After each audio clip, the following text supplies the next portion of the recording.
I mean, talking about blockchain in the context of the GDPR, I think there are a lot of very clear issues, right? Like, even though at heart they want exactly the same thing, that's kind of the painful thing.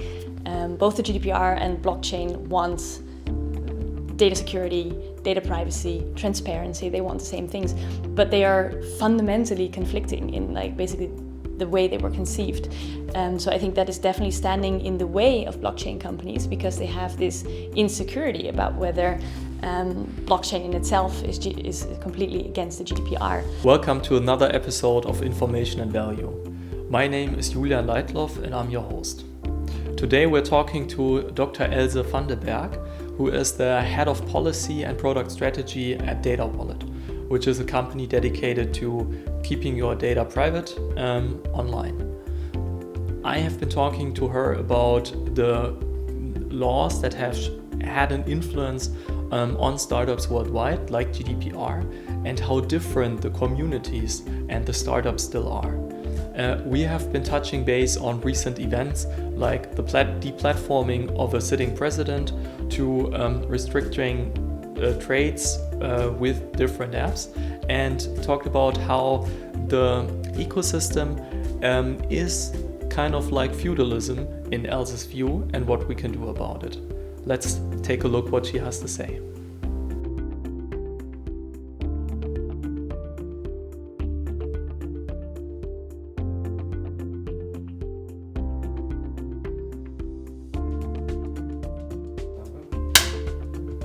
Elsa, welcome to Information and Value. Thanks for being here.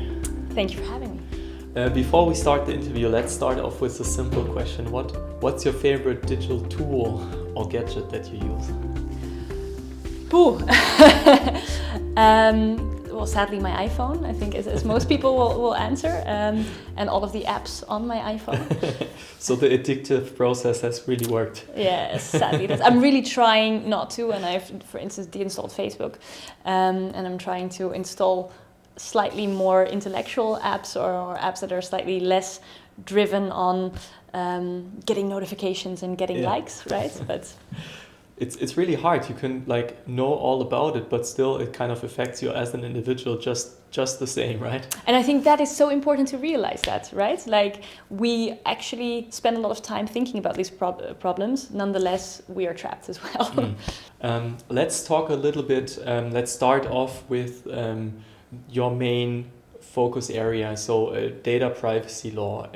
That sounds like it's pretty nitty-gritty, but it has come to the very forefront in the development of, well, actually the internet and shaping up the European policy recently. Can you walk us through like how did this all start and how did we get here?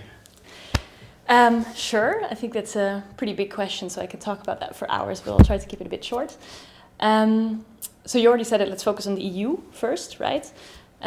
We see, at the moment, we have this whole EU data strategy, where you see that the EU is really focusing more and more on data and how to utilize it to the benefit of society. So that's really been a main focus point of the EU in the past couple of years, where you have a lot of proposals for regulations coming up, like the Data Governance Act, like the Digital Markets Act and the Digital Services Act, which are super, super important, but only just in the proposal stage.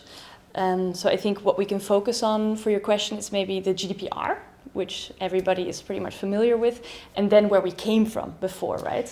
Maybe just to touch base on that, because you said it has become all about the data. How did we get there, though, in the first place? What does the EU see as like the main point why they have to regulate it here? So I think what you can look at, you can compare it to what's happening in the US, right? And then why I think also the EU pretty much stepped in also to regulate the US. Because that's what's very interesting about the GDPR is that you have this leg out effect, right? This extraterritorial effect.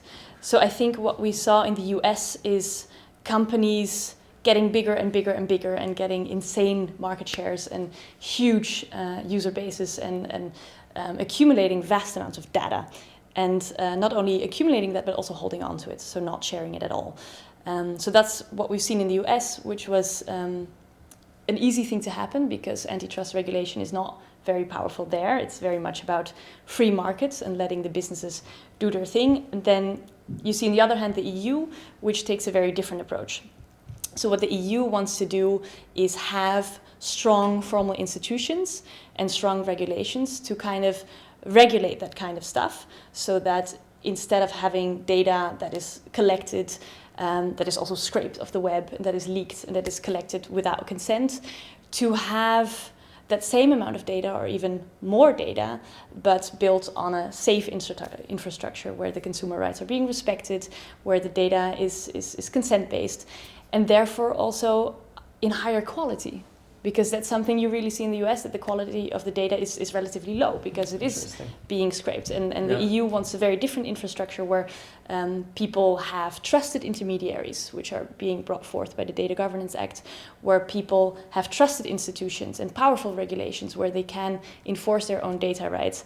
So in this data strategy, for instance, they want to, between 2018 and 2025, more than triple the amount of data that is actually flowing through society. So it's not about hampering the industries, but about creating a safe context for all of that. So yeah, I think that's a much better approach. Can you tell us a little bit about, it seems like the cultural background of how you kind of perceive data privacy or data ownership has an impact. Do you see that also in the policy that are being implemented? Absolutely. On all different fronts, right? When you talk about anti-competition or also data privacy, right? You really see this very different way of looking at things. I think in Europe, what we've seen so far is a lot of tools that allow authorities to impose fines on companies, right? Which has been the main tool so far, which has also been used. Like under the GDPR, we've seen a massive-ish amount of fines. We've seen about 250 million imposed so far. There's a lot of antitrust fines being imposed on the US by the EU. But this is just money. So in the end, it doesn't really work, right? It doesn't really impact the companies. So now you see the EU also looking at different tools, like trying to be able to break up monopolies, but also trying, and I think that's the most important part, trying to give equal access to data. Because I think that's the main problem that we see, that we have these massive tech companies who are walled gardens, who do create all of the data, control of all of the data, and are not willing to share any of the data. So that's something I also see the EU doing a lot of these government-funded projects together, maybe with startups, where they try to empower individuals to take control of their data and try to have this equal access to data also for new startups. You've been talking about like the EU seeing a need to regulate the market because obviously, or they assume it's not working. What's your personal standpoint? Is the internet broken as it is right now? I think that's a very black or white question. But for a black and white answer, I would say yes. Fair enough. Yes, because I mean, the internet was kind of conceived as this idea. I think you had this project in the 60s, this World Electric Link, I think, or World Earth Electric Link, which was all about giving the commune the power and the tools at hand to live in a non-corporate way. And then also later, Bill Gates and Tim Berners-Lee, for instance, they looked at the internet as a way to connect information and to connect people. And we've kind of gotten very far away from that, right? We've gotten to a point where, again, these big companies are so very big that consumers don't have any rights anymore. They're being surveilled on a day-to-day basis. And they know that. They know that they're being bullied. They know that they're being watched. Also the sellers, for instance, or the advertisers, they know the same. But we have nowhere to go because there is just no viable alternative. And there you talk about this privacy paradox, right? Why do consumers say that they're so concerned about their privacy rights, but they don't act? Well, because they can't really act. They have no place to go. So I think in that sense, the internet is certainly broken. Yeah, absolutely. So China had a really different approach. They basically cut themselves off from US competitors, thus allowing a local tech industry to spring up, and actually we see them now rivaling each other in really crucial infrastructure settings. Would you say that like the EU has made a mistake there and is now playing catch up? I would disagree. To be honest, I think it's also important for EU businesses to be able to do business with the US, and there I see also slight issues with the GDPR. Of course, I've been so far a fan of the GDPR, but I also see problems, right? As you always have with any piece of regulation, you have to hit the nice middle ground between regulating enough and not regulating too much. So I think there, I think it's important to enable cross-border trade and also outside of the EEA. And there we have this issue with international transfers of personal data, where the GDPR has this mechanism in place to keep it possible, right? To keep these borders open. So it has this possibility for the European Commission to make adequacy decisions and say, okay, it's pretty much safe to transfer personal data to certain non-EEA countries, which we had with the US. We had this privacy shield, which I thought was struck down, exactly. So I think this privacy shield was a really good thing, but now you have all of this uncertainty again. So now comes a new technology into play that at least promises a solution to part of the problem, meaning the privacy, harmonizing privacy and data accessibility. But in fact, we haven't seen many applications yet. I'm obviously talking about blockchain. Why do you think this is? I mean, talking about blockchain in the context of the GDPR, I think there are a lot of very clear issues, right? Like, even though at heart they want exactly the same thing, that's kind of the painful thing. Both the GDPR and blockchain want data security, data privacy, transparency. They want the same things, but they are fundamentally conflicting in like basically the way they were conceived. So I think that is definitely standing in the way of blockchain companies because they have this insecurity about whether blockchain in itself is completely against the GDPR, which is quite interesting because GDPR wanted to be technology agnostic, but has in a sense failed to do so, which is also logical because it's very hard to be completely agnostic because you have to write a law based on certain assumptions, whereas the GDPR assumes that we have centralized databases and there we have data controllers who can decide what happens to data. And then blockchain came up in basically the same time that the GDPR came into effect and completely turns that on its head. So I think that's a shame. I think it's something that we can remedy. I don't think it's impossible for both to exist side by side, but I think at the moment there is too much uncertainty for blockchain businesses to comfortably be able to go about their business. Let us zoom out a little bit and look at the macro level. What do you think is going to happen both in terms of tech trends and business models that we see coming up, but also in terms of regulations, if we're taking into account maybe a different approach from the US, Europe and China, Southeast Asia? So I think I think the internet is going to get fixed some way or another, right? That's good news. Yeah, right? If we started at the internet being broken at the moment. So I think what we have now is something that's referred to as digital feudalism, which is a term that I really like and is really striking. And in the end, feudalism also ended, right? Things got more fair. And I think we will see the same trend here. The question is when and how it will happen. Can you double down a little bit or explain our viewers a little bit, why is it feudalism right now? Like, what's the setup? So looking at, again, the US, looking at GAFA, for instance, Google, Amazon, Facebook, and Apple, they are basically the overlords, right? They all control a key distribution channel to a segment, to like an app store or an ad market. And they are a bottleneck, basically. People have to go through them. And they are forcing, for instance, sellers or app developers to pay a tax, firstly, to be on the platform. And secondly, they basically have all of the control over the segment. They have very unfair advantages. So they can basically smother whoever they want or acquire whoever they want. So I think the comparison to feudalism is very easily made. I mean, talking about it, we have just seen recent events where the power of these platforms became apparent, not judging on the decision itself, but deplatforming a sitting president from a major communication channel is unprecedented.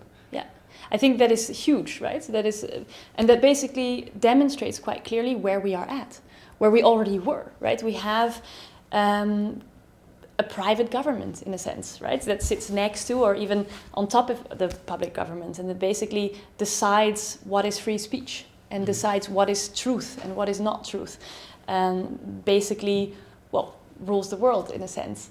And that's a completely undemocratic thing that we see here, which is also was the aim of a lot of these of the CEOs and the top officials of Silicon Valley, right? Is this so the main question is, do you think that this will have an effect on how people interact with the web or potentially also vote?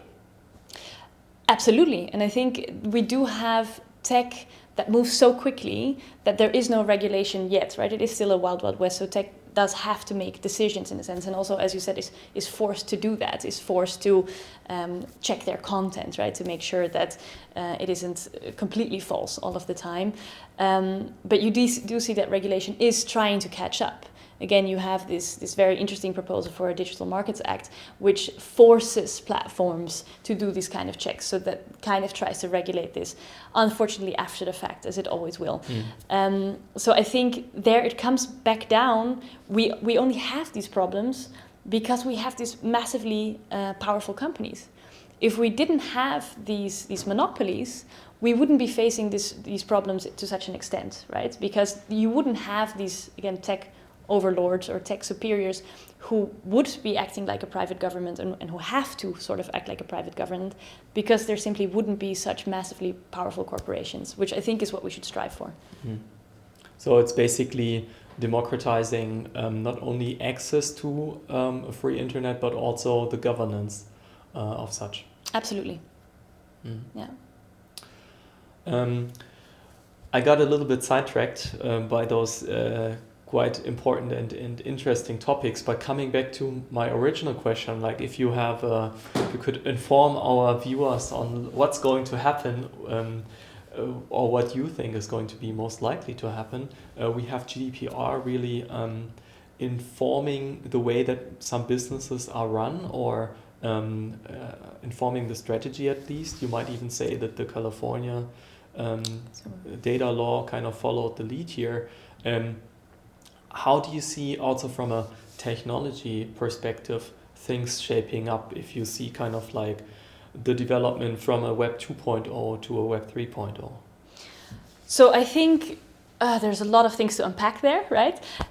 So starting with regulation, where will it go? I think what you see is that GDPR has been a model, as you already mentioned, right? The California Consumer Privacy Act, but also many, many different regulations around the globe.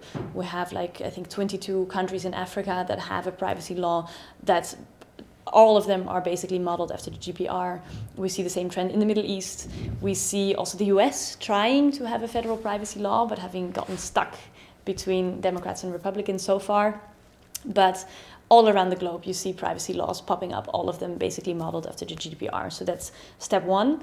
I think step two, besides regulation, we will have an emphasis also on access to data, which will also be pushed through giving control back to the consumer, right? Like empowering the individual, where we already see a lot of government-funded projects all around, where, for instance, in Flanders, there's this project where all the citizens have a pod with them, where they store all of their data, which they can give consent to that being shared to businesses in the region, basically. So there's all of these projects already popping up, which is happening besides regulation. So I think that's also an important trend.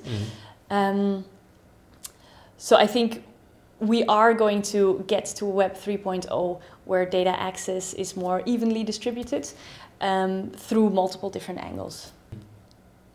When you look at it from a tech perspective, there has been an experimental phase, especially with blockchain technology, what trends do you see and evolving technology that makes you excited? So one thing, what I think is quite exciting is something that was introduced with the GDPR, is this concept of pseudonymization and anonymization. And I think these are two very interesting fields that are also very much in line with, firstly, compliance, legal compliance, but also that really look at the evolution of technology and really look at innovation and really have a lot of room for innovation, because we also have these EU institutions that really spend a lot of time researching the different technologies that exist. So looking at anonymization, we have generalization, randomization, differential privacy, etc. And all of these things are very much studied, and there's a lot of field for that to be improved, a lot of room for that to be improved. So I think those are two very interesting spaces to be watching. If you were responsible for the EU policy, or maybe even a worldwide policy, what would you enact? What would be your first step? So I think the most important thing, which would solve all of the problems actually, or most of the problems, which would solve the problem of having monopolies and having no space for newcomers, which would through that also solve the problem of consumers not having any place to go and not being able to enforce their feelings on data privacy. I think all of that comes from access to data. I think the main problem that we face is that we have these big companies who are hogging all of the data. It used to be that startups need access to capital. Now it's access to data that is the main problem. So I would focus on that first, even before talking about breaking up monopolies. How does that look like? Like creating a standard, just like the EU did for the banks to exchange data? So I think it looks like there's many different pieces of the puzzle that all need to come together. So I think that could be one of them, right? Also basically having regulation that forces companies to share data, which the Digital Markets Act wants to do, which is super interesting, I think. Unfortunately, it's only a proposal, so it will take about 2 years for it to get through the whole legislative process. So that's regulation on the one hand, but I think on the other hand, it's about, again, empowering the individuals and also having individuals unionize in a sense. You had this very interesting idea by Andrew Yang of the data dividend, right, where individuals also get a share of the profits made off of their personal data. So it's not about stopping completely the sharing of the data, but like finding a new and fair deal how this is being shared then. Exactly, and it's even not at all about stopping the sharing of data, and it hasn't been about that at all within the EU. I think it's actually forcing the sharing of data to some extent, but doing that in a very safe context that really puts the interest of the consumer first. And I think that's also where you see the focus of the EU so far, right? That's always been the focus of having these trusted institutions who are doing this in a proper way. So you might have a data economy that comes up a bit slower than you see in the US or in any more wild west kind of culture. But in the end, you'll have something that is a lot more robust. That's an interesting approach, having a data union enabling data privacy, but also getting a dividend on your data. I think all of these movements are already happening, you know? It's just that at the moment they're relatively weak still. They're still in the child's phase. They're all government funded.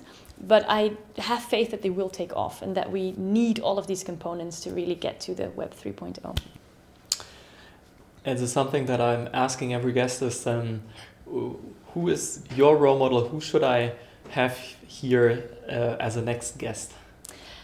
So who's my role model? So I think as your next guest, I could of course recommend any of my colleagues from Datawallet, but I won't do that because it's maybe more interesting to talk to somebody different. So I would recommend my friend Josh Petty, who is the CEO and founder of a company called Twetch, which basically is a social media platform that pays its users for its content. So it's also blockchain based. So. Interesting. Thanks so much for being here. Thank you for having me.